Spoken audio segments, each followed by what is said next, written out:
our introductions and our updates of our organizations, I'm going to ask if Ms. Nicole Brown would come forward.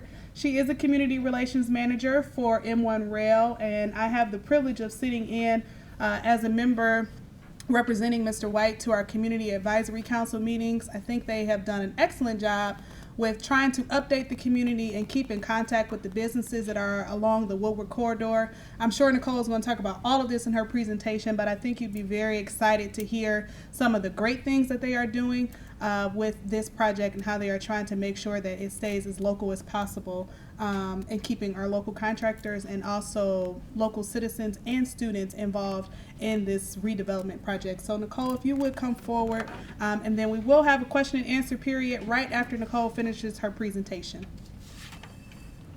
Thank you so much. Thank you. All right. Good morning, everyone. How are we? Good morning. Good. So first of all, there's so many great people here. I just want to thank all of you guys for coming out this morning. I know it's a little cold out, and I definitely want to give a special thank you to a few people who are in the area. Ms. Talib, thank you so much for your years of service. Like, we as citizens of Detroit, we can't thank you enough for all that you have done for us.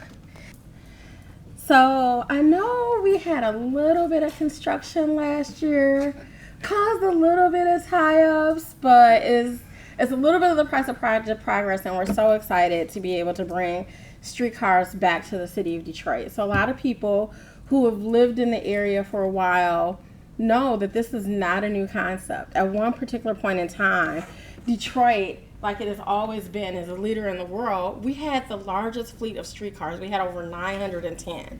And so it was in 1956 when the last streetcar rolled off into the sunset, and we began really shifting toward bus transportation, and really as we started to look in terms of really seeing the explosion of freeways and highways and population growth across the region. And so we're really excited that now we are bringing the streetcar back. And it really is, as I was telling Scott and Ms. Parks earlier today, it's really not just us, but this is such an exciting time for transportation in the city of Detroit and in the region. We are entering into a new era where we now are going to have a regional transportation authority, which is new for which is really new for the area. If you all have had the opportunity to visit other cities like Washington, D.C., New York, Chicago, Philadelphia, you know that all of these cities and regions have one thing in common, is that they're great places for transportation. It's a wonderful place for people to be able to live, work, and play, and they all have entities that really help to manage the transportation all across the board. So whether you're taking buses, where you're doing streetcar, or if you're taking the subway system, they're all managed by one particular entity. And so we're really, and again, on the cutting edge of a lot of this technology in terms of streetcars, bringing them here to the city of Detroit. We are so incredibly grateful to be able to have worked with a number of different great sister cities on this particular project to really be able to glean some best practices, learn from them what worked for them, learn from them what didn't work, and then be able to bring those best practices back here. And guess what? Like every day, like every one of you guys, we're still learning. We're learning what we could do better. We're learning where we have areas to grow, and we're also we're also learning from our lessons what's working and being able to continue with that. So in Portland and Atlanta and Tucson, just 2 or 4 cities I really want to speak to very quickly.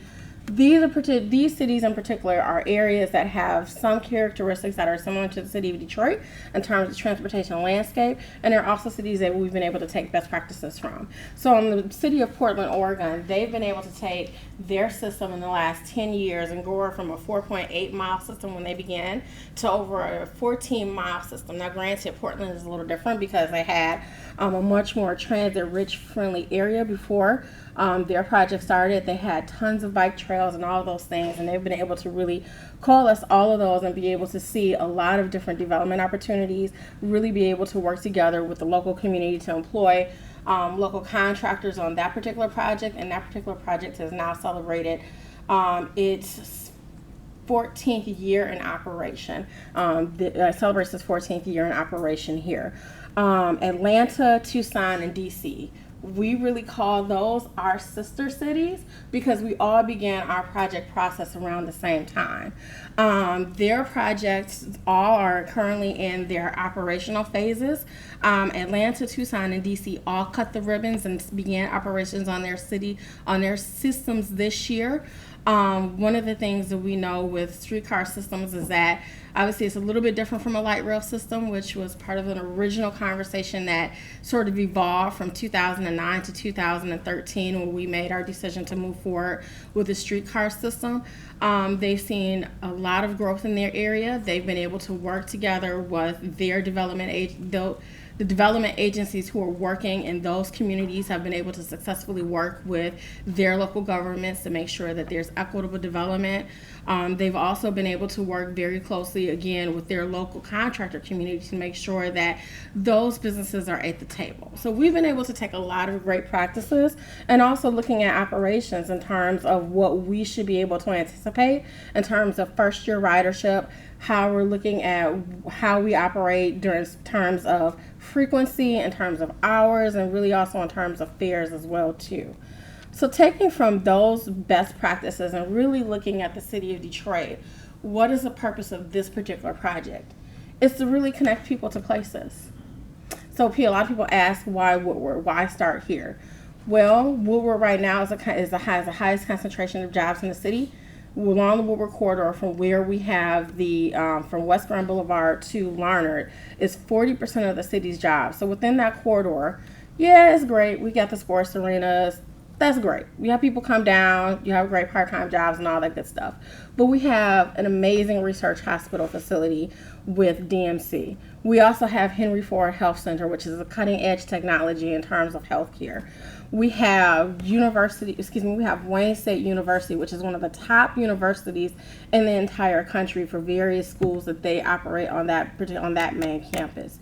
You also have Center for Creative Studies, which is the leading design school in the country. So I'm sure with this being in Motor City, you guys may be familiar with Rod Gillum with Chrysler Corporation, who designed the Charger, which got such fanfare. Product of CCS. We also have 5 of the top performing schools in the city of Detroit that also line the corridor. So you have Benjamin Carson, you have Detroit School of Performing Arts, you have Spain Middle School. You also have Henry Ford Center for Creative, the Henry Ford Creative Center, which is their high school that focuses on the arts. You also have University Prep, so you have a dynamic assortment of schools for our children to be able to access. You also have a number of high quality early education centers that are also in that corridor, according to Excellent Schools Detroit study. And in addition, you also have our wonderful arts institutions. So you have the Charles H. Wright African American Museum, you have the Michigan Science Center. So you have all of these assets in one particular place. And you also have a really strong housing component that's in that area. We have over 144,000 daytime visitors and residents who are in that area. And in addition to that, it's also a hub for social services that are in that area. So everyone from NSO who serves that area to Mariners Inn and all the work that they've been able to do over the last 89 years, to in addition to COTS. You also have the Rehabilitation Center for Michigan. So you also have a plethora of senior service providers that are in that area. So the question really becomes, why not start at Woodward to be able to connect people to places and opportunities with the streetcar system? And it really is the system that will really enable people to make connections that go anywhere. So with the particular project, we understand that, yes, it will only go 3.8 miles, but there are 3.8 miles that really can take you anywhere and that will have connections. We are working with Detroit Department of Transportation. We're working with SMART. And we're also working with people movers so that we're able to connect with our stops and our station timing so that people can really take full advantage of being able to utilize the system. We know that we're one small piece of the pie in terms of the larger transportation conversation that's taking place and the larger transportation options that people are going to be able to have to navigate not only the city of Detroit, but also the region as a whole. And it really is a project that is going to be in the history books. We are the only project of its kind in the entire country that has been able to successfully get both parties to the table, both philanthropy, both private, to be able to fund a transportation project that benefits that really benefits all. We have gotten calls from all over the country from cities who are in similar financial straits as we were just exiting out of, and we're so happy to. They'll say, how were you able to get all these partners to the table to be able to figure out a way to work on a public transportation project that is going to be a game changer for the city that it's operating in? And so the partners that you see at the table have all come to the table and have either been able to work with us in terms of providing financial assistance, and then we also have what we call our non-financial but very essential, very crucial partners.